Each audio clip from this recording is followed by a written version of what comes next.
This is the Starquest Headlines 2-minute update for August 3rd, 2018, brought to you by SQPN.com, where faith meets pop culture. I'm Tom Bettinelli. Did you know that there's a bishop for the moon? In another one of those funny Catholic quirks, there's technically a bishop who has authority for the pastoral care of the moon and anyone on it. Ever since July 1969, the Bishop of Orlando, Florida, has responsibility for the moon based on an obscure law in the 1917 Code of Canon Law. According to church law at the time, any newly discovered territory, think the age of exploration and the discovery of the New World as the impetus for this rule, is part of the pastoral responsibility of the bishop from whose diocese the explorers departed. And since Cape Canaveral is within the boundaries of the Diocese of Orlando, that makes the 14.5 million square miles of the moon and the Diocese of Orlando his responsibility, as long as there's actually people on the moon.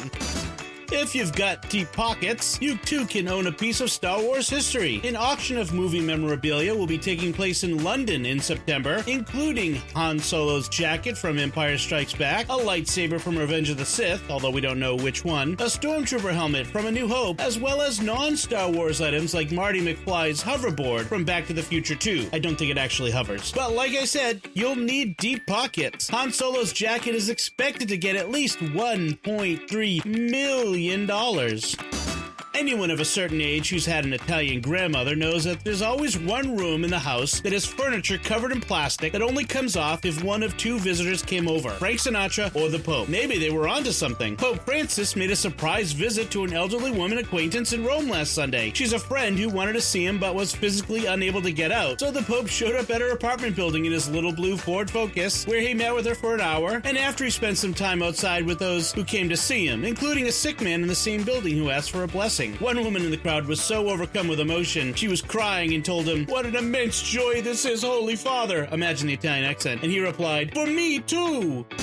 Walking through a corn maze can feel like a journey to another world. Now one corn maze that can really be that way. At Exploration Acres in Lafayette, Indiana, you can walk through a 20-acre Stranger Things themed corn maze, which includes in its design kids on bikes, a Demogorgon, a Mind Flayer, and the character 11 using her strange mental powers. The maze is the equivalent of 15 football fields in size, and the paths have a total length of over 10 miles. There's even a real pumpkin patch next to it. Just don't get lost in the upside down while walking through it.